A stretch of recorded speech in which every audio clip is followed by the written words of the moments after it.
कभी कोई ऐसा पर्सन आपके पास आया जो इसने कहा यार हम फला जाति के इस तरह का हमें ब्लड चाहिए इस जाति का, तो क्या कहेंगे आप उसके बारे ना, अभी तक तो इस तरह का नहीं कोई आया है। में? कैसा लग रहा है अभी आपको? बहुत अच्छा लग रहा है। रिलैक्स। देखिए, ब्लड डोनेशन का सबसे बड़ा फायदा ये होता है कि आपकी ब्लड देने से पहले ही बहुत सारी जांच हो जाती है। कौन ब्लड नहीं दे सकता? जैसे अगर 1 साल के अंदर एक्सीडेंट या बड़ा सीजर हुआ है, वो लोग ब्लड नहीं दे सकते। ब्लड नहीं। इस वक्त हम गोरखपुर के तुर्कमानपुर इलाके के कब्रिस्तान के पास हैं, जहां आप देख सकते हैं कि रक्त कैंप लगाया गया है सनराइज कोचिंग की तरफ से। यहाँ लोग आते हैं अपनी मर्जी से और रक्त दान करते हैं। तो आइए इनसे कुछ जानने की कोशिश करेंगे कि इसका फायदा क्या होता है और किसके माध्यम से ये दिया जाता है, और फिर जो ब्लड कलेक्शन होता है वो कहाँ जमा होता है, अगर किसको जरूरत होती है तो वो कैसे कांटेक्ट करे। तो बहुत सी चीजें इनसे जानने की कोशिश करेंगे। ये कोई ट्रस्ट के माध्यम से ये जो आप लोग ब्लड कलेक्शन कर रहे हैं या रक्तदान लोग कर रहे हैं, कैसे होता है? ये देखिए, जो स्वैच्छिक संस्थाएं हैं शहर के हमारे, जब वे रक्तदान कराना चाहती हैं, जैसे आज सनराइज संस्था द्वारा ब्लड डोनेशन कैंप का आयोजन किया गया है, हम लोग जिला अस्पताल से हैं, ब्लड बैंक जिला अस्पताल से, तो ये हम एक पत्र के माध्यम से अवगत कराते हैं कि फला डेट पे हम एक स्वैच्छिक रक्तदान शिविर रखना चाहते हैं।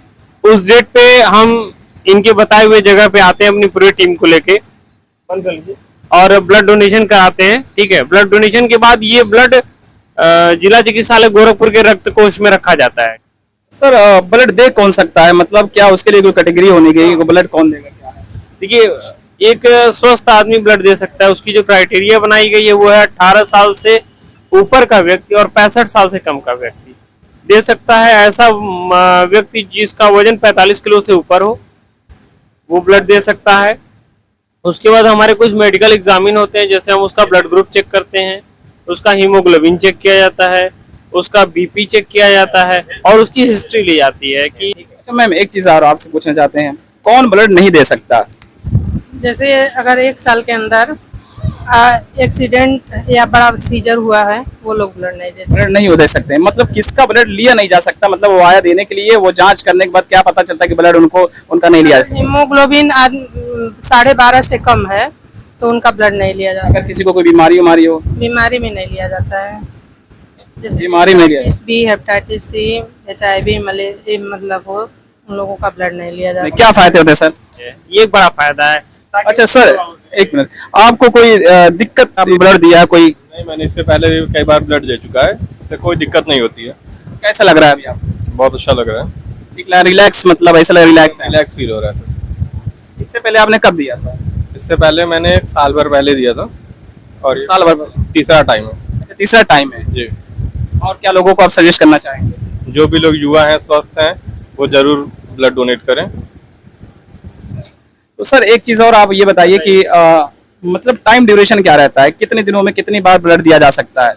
देखिए, बहुत अच्छी बात है, 90 दिन के बाद कोई भी व्यक्ति दोबारा रक्तदान कर सकता है। ठीक है, अच्छा 90 दिन के अंदर? 90 दिन के बाद कोई भी व्यक्ति दोबारा रक्तदान कर सकता है।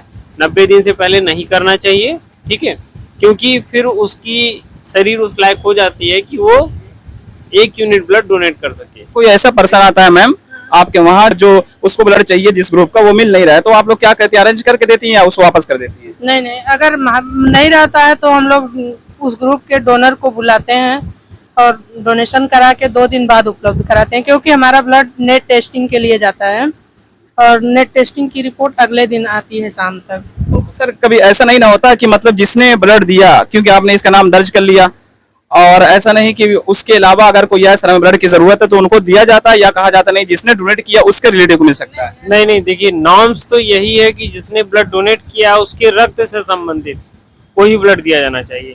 लेकिन अगर हमारे पास ब्लड बैंक में ब्लड पर्याप्त स्थिति में है तो ब्लड का एक ही काम है कि किसी की अगर जान जा रही उसे बचाना। ठीक है, तो अगर ये कार्ड देते, इनकी सहमति है कि उसको ब्लड दे दिया जाए, तो हम उसको ब्लड दे देते, चाहे इनका मित्र हो, चाहे इनका रिश्तेदार हो, चाहे इनका कोई जानने वाला हो, चाहे इनका कोई जानने वाला ना हो, क्योंकि हमारी और इनकी दोनों लोग की प्रथम प्राथमिकता है उस पीड़िता की जान बचाना। ठीक है सर, एक चीज और हम पूछना चाहते हैं आपसे, थोड़ा सा आउट ऑफ कंटेंट है। कभी कोई ऐसा पर्सन आपके पास आया जो इसने कहा यार हम फला जाति के इस तरह का हमें ब्लड चाहिए इस जाति का, तो क्या कहेंगे आप उसके बारे में? ना, अभी तक तो इस तरह का नहीं कोई आया है। ठीक है, आपका प्रश्न उत्तम है, लेकिन इस तरह का कोई आया नहीं कि हम फला जाति के और हमें ब्लड दे दीजिए। नहीं, हम फला जाति के हैं, हमें इसी जाति का ब्लड चाहिए, ये नहीं, ऐसा कोई नहीं है, ऐसा कोई इवन ऐसा कोई नहीं आता, क्योंकि अब सब लोग जागरूक हो गए हैं। ठीक है, सबको पता है कि ब्लड का जगह ब्लड होता है, उसमें ऐसा कुछ नहीं होता है। क्यों सबसे अच्छा ब्लड कौन सा माना गया है? सारे ब्लड अच्छे हैं।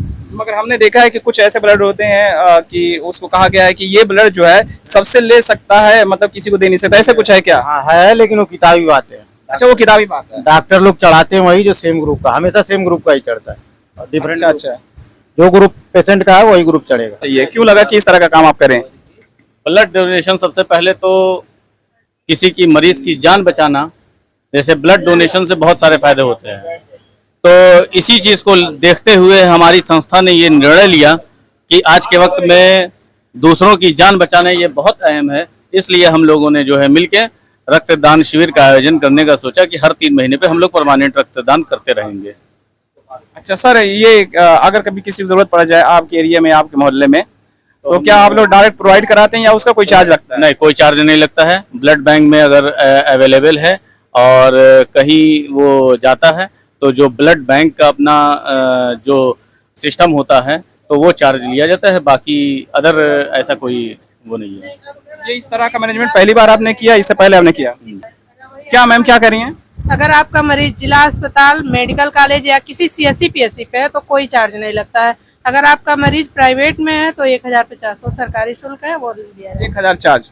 1050 1050 जी, वो यूनिट के हिसाब से या फिर? यूनिट। अच्छा, यूनिट के हिसाब से जितनी उसको जरूरत है। जी जी।